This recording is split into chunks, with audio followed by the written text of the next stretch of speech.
छत्तीसगढ़ के बस्तर जिले में माओवादी आंदोलन को लेकर एक चिट्ठी ने राजनीतिक और सुरक्षा माहौल में हलचल मचा दी है।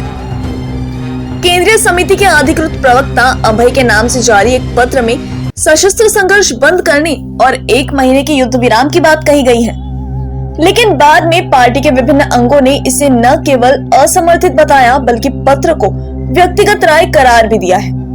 इस पत्र में प्रधानमंत्री व केंद्रीय गृह मंत्री के नाम पर अपील कर 1 माह का युद्ध विराम और हथियार बंद संघर्ष पर विराम का प्रस्ताव रखा गया। पार्टी की top body central committee polit bureau ने उस पत्र का खंडन किया है और इसे आधिकारिक निर्णय नहीं बताया है। कुछ प्रदेश इकाइयों ने भी इस पत्र को व्यक्तिगत राय करार दिया। तेलंगाना स्टेट कमेटी के प्रवक्ता ने विशेष रूप से कहा कि यह बयान सोनू यानी कि वेणुगोपाल की व्यक्तिगत राय थी और पार्टी की नीति नहीं है। सूचना के अनुसार केंद्र समिति के शीर्ष पदों में जुड़े माओवादियों से जुड़े एक पत्र में 6 पन्ने के संगठन की कुछ गलतियों का उल्लेख कर जनता से माफी मांगी गई और सशस्त्र आंदोलन छोड़कर मुख्यधारा में आने का संकेत दिया गया। इस पत्र पर कई जगह बयानबाजी और संदेह हुआ। सरकारी सुरक्षा एजेंसियों ने भी पत्र की प्रामाणिकता की जांच शुरू कर दी। पार्टी के भीतर इससे पहले से चल रही तनावपूर्ण परिस्थितियां और बाहरी सैन्य अभियानों, जिन्हें स्थानीय स्तर पर ऑपरेशन कागार यानी कि ब्लैक फॉरेस्ट कहा जा रहा है, इन्होंने दोहरे दबाव का काम किया। जनवरी 2024 से चल रहे सुरक्षा उद्यमों और बड़े पैमाने पर छापों के कारण कई वरिष्ठ कमांडरों की मौत और नेतृत्व में सलवटें आने की खबरें भी सामने आई हैं। सुरक्षा एजेंसियों और पुलिस सूत्रों का कहना है कि ऐसी किसी भी घोषणा और प्रामाणिकता की त्वरित जांच जारी है और संक्रमण की स्थितियों में सतर्कता आवश्यक है। वही पार्टी के कुछ शीर्ष नेताओं ने सार्वजनिक बयान देकर कहा कि यह आत्मसमर्पण या आधिकारिक समर्पण का संकेत नहीं है और सशस्त्र संघर्ष जारी रखने की स्थिति बनी हुई है।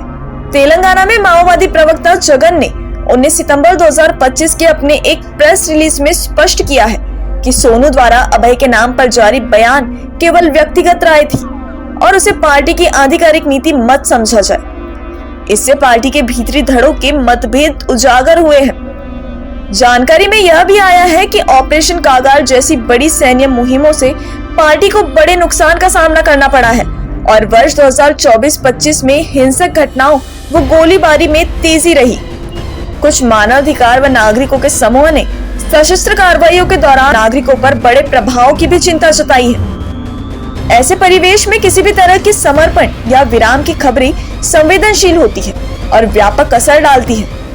विश्लेषक कहते हैं कि यदि पत्र की प्रामाणिकता सिद्ध होती है और पार्टी के भीतर समर्थन बनता है, तो स्थानीय स्तर पर तनाव कम होने तथा बातचीत की राह खुलने की संभावना बन सकती है।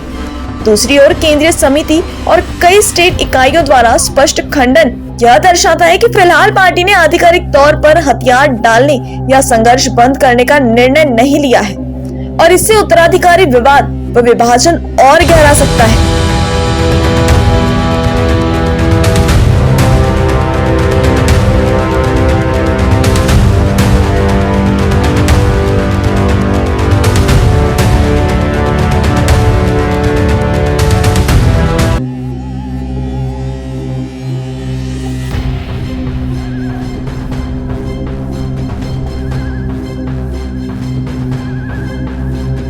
कैमरामैन सचिन के साथ सनी भोंगाड़े, शंखनाद न्यूज, नागपुर।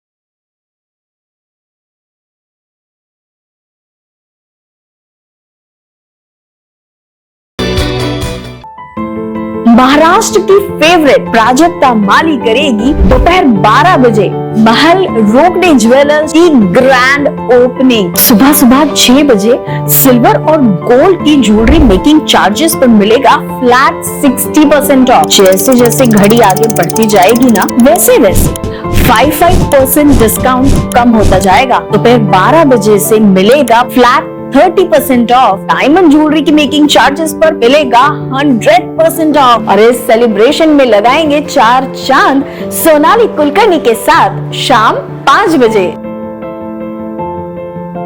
क्या आप अपने प्रॉपर्टी और जान माल की सुरक्षा को लेकर परेशान हैं? तो आपकी चिंता का सलूशन लेकर आया है यूथ फोर्स सिक्योरिटी एकेडमी, जहां पर सुरक्षा गार्ड्स को एक्सपर्ट द्वारा तैयार किया गया है। रेगुलर फिटनेस के साथ ही उन्हें सुरक्षा और आग होने के खतरों से लड़ने के जौहर भी सिखाए जाते हैं। हमारे यहाँ सभी सुरक्षा गार्ड्स का बैकग्राउंड चेक करके ही उन्हें एकेडमी में भर्ती कराया जाता है। शिफ्ट वाइज ड्यूटी होने से प्रॉपर्टी ओनर को चिंता करने की जरूरत नहीं होती। साथ ही हमारे पास इमरजेंसी बैकअप टीम भी तैयार है। Industries, residential, commercial, shops and mall, event या फिर वीआईपी प्रोडक्शन। दोस्तों, सुरक्षा आपकी, संकल्प हमारा। फॉरेन आइए यूथ फोर्स सिक्योरिटी सर्विसेज। अधिक जानकारी के लिए संपर्क करें 9422 313968।